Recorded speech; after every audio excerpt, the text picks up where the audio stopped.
Okay, so now part 2 of our like meal thing with the asparagus risotto and the béarnaise sauce is going to be making the steaks. This is fantastic. This is the way I like to make steaks. There are thousands of ways to make steaks. If you have a way that you love to make steaks, make them your way. I just really like my way, and it's easy, and I can do it if it's raining, if it's cold, or whatever, because I make it on a cast iron skillet in the house. You do need a well-seasoned cast iron skillet. They're not expensive. You just need to make sure you season it well. Okay, so first off, to get a cast iron skillet well-seasoned, there's a whole scenario of how you have to do that, and you can just look that up on YouTube or whatever, but it involves rubbing it down with salt, rubbing it down with oil, putting it in the oven for a little while. There's some things you have to do. You have to take care of your skillet, but you can look that up, and it also lists it when you buy a cast iron skillet. So the first thing we're going to do to make the steaks like I like them, which is, you know, the best way, is you have to pat them dry. Because if you do not pat your steaks dry, you will not get the sear, that wonderful crust that's so tasty. You won't get that on your steak if you don't pat it dry. So you pat it good and dry. And I use a lot of rags and washcloths instead of paper towels for most things. Just, you know, for the world to not have as many paper towels in it. But this is one of those instances where you really want to use a paper towel so you don't get stuff on your steak, and so you can just throw it away. Wait, there's stuff down there. I don't want that going right back on it. I want it good and dry. Okay, so public service announcement about raw meat. Once you've patted it dry, you have to throw your paper towel away and wash your hands, because you can have E. coli on the outside of steak. So here's some misconception. People are like, no, but I like my steak rare. It's, you know, or whatever. Ground beef can't be eaten rare because it's churned up. So the E. coli is only living on the outside of the steak. E. coli doesn't grow in the meat itself. It gets picked up in the processing plant and only on the outside. That's why you can't have ground beef rare, because it's been mixed all in. You can't cook it to a certain temperature to kill it all.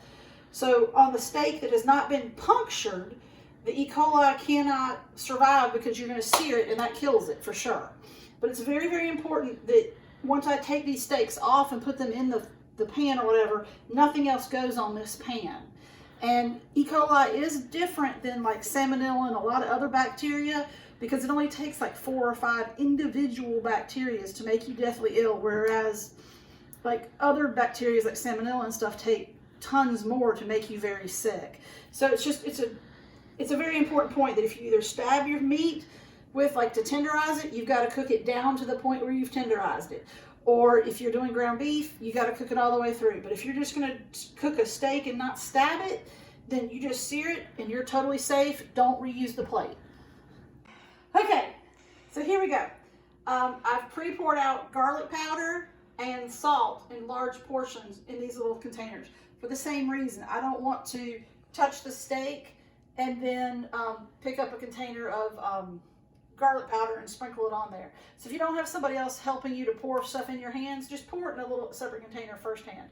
So we have dried our steaks, and I've also let them come to room temperature, you know, 20 minutes or so outside of the refrigerator. Okay? So I'm going to pour a ridiculous amount of salt all over these boogers. Okay? We're going to just, I mean, look at that. It is salted. We are just going to let it salt. All right? Nice and salty. Nice and garlic powdery. And I know this seems really like simple and not very technique sensitive, but this is a really ridiculously tasty good steak. It makes an amazing sear on it. It really, really, really does. Okay, so we've got that all handled. I got to wash my hands and be back in just a second. Yeah. All right, so we've got our skillet hot, and we've got about 2 tablespoons of butter melted in there. We're going to set that in there, and we're going to set this here, and I'm going to put this in the plate in the sink, We don't want to touch up anything. And we're gonna let each side sear for just a little bit. There's a lot of different theories on steaks, like only turning them once, or everybody has a different idea. The way I do it is I sear it for just a few moments on each and every surface right at first, just like that. Just like a light sear.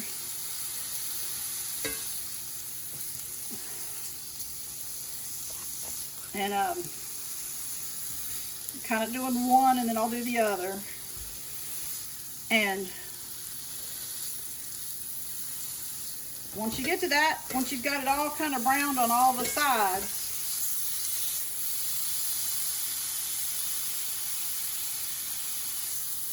you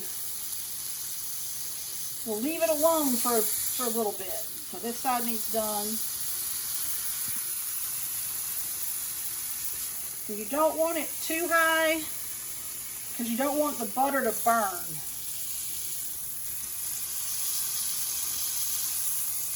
Okay, so I'm gonna get a little.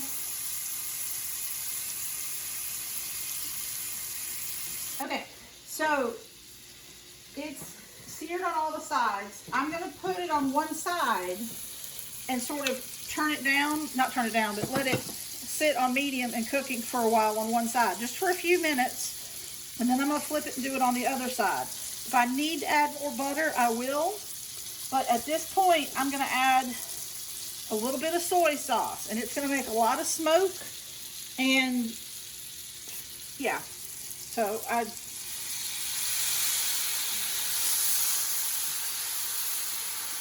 add the soy sauce.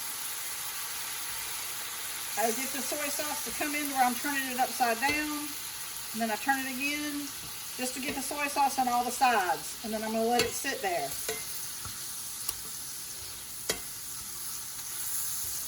Alright, so that's going to cook for a little bit on one side, and then we will check the internal temperature of the steak when I think it's a little bit closer. For a rare steak, you want it at 130. For a medium steak, you want it at, I think it's 150, and somewhere in between there for medium rare, okay?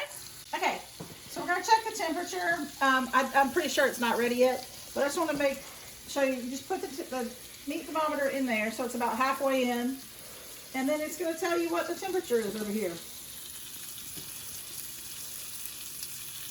And right now it's on Celsius, so that's not really helping me out a whole lot. Let's see what else I can do here. Ah, there we go. Okay, so it's 93 degrees, 95 degrees Celsius right now. And keep in mind, you don't put this in before you cook it, because again, you're going to stab whatever's on the surface of the steak down into the center where it's not going to get cooked as high. So you only do this after you've seared everything. But we're at 97 degrees, so we're a good ways off. So no, not finished yet. Okay, so our steak is done. It got to the right temperature. So we're going to take it, and since we're going to make béarnaise sauce, we want the steaks to stay warm but not to cook any longer. So I'm going to put them on a nice glass plate that's not going to melt in the oven, because that can happen. Don't put plastic in a, don't do it. Put your steaks on a nice plastic plate. This oven, glass. Oh my gosh, put it in a glass plate, not a plastic plate. Okay, so I'm going to turn my oven on. I'm not even turning it to 200. I'm turning it less than 100. I'm putting the glass plate in the oven. I'm going to leave the oven on for less than a minute. And then I'm going to turn it off, but I'm going to leave the door closed with the steaks in there. Just the heat from the steaks themselves will heat, because it's I have a small top oven and a big bottom oven. It will keep the heat from the steaks in there. Just keep them warm. That's the only, what we're trying to do is just keep them warm. Actually, that's probably long enough. I'm going to turn it off. And then we're going to make the béarnaise sauce. Have a wonderful time. I really enjoyed this with you guys, and I hope you're having a great day. And somebody did mention my bananas in the last video. We are saving them to make banana bread. We know they're black. And somebody else mentioned if I realized I still had a Santa and a snowman spoon holder out. I do. Those are the only ones I own, and I love them, and I love Christmas all year long, just like I have reindeer antlers all year long on my sink thing. I love you guys. Bye.